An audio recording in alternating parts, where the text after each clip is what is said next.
सिस्टरला बोलते. मी जे सरांनी सांगितल्यापासून मला जे सांगितलं सरांनी की मग मला केस गळतीचा त्रास होता म्हणून मी हे शॅम्पू आणि हे केसांचं तेल वापरलं तर मला ते केस छान आणि रात्री ते तेल बी लावल्यानंतर मला रात्री झोप शांत लागायला लागली.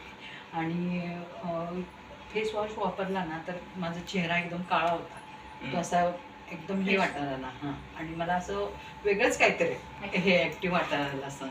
आणि साबण पण मी वापरला, मला ते फंगलचा त्रास होत होता, पूर्ण गेलं माझं फंगलचं त्याचे.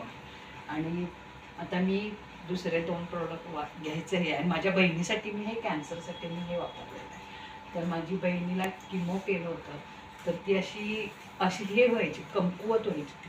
तर ती आता म्हणते की हे घेतल्यापासून ना मला असं ॲक्टिव्ह आणि अशी ताकद आल्यासारखं वाटतंय.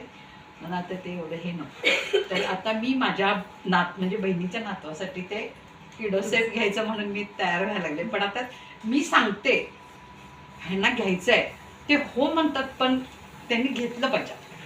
पण मी हे घेणार आहे. मला ते 2-3 आणि हे सगळे मी प्रोडक्ट वापरले. हे हे हे साबण वापरला आहे, हे डिशवॉश वापरलं आहे, कपडे धुवायचं पण वापरले आणि फ्लोर ह्याच्यानी फ्लोर ह्यांनी कसं झालं आहे, माझ्या घरात मुंग्या येत होत्या, किडे ढास. मी फरशी पुसल्यापासून मला मी दारं खिडक्या उघड्या जरी ठेवल्या तरी मला ढास नाही आहेत, किडा मुंगी काही नाही. म्हणजे हे एवढे प्रोडक्ट मला चांगले मिळाले, हे एवढं मी सांगते.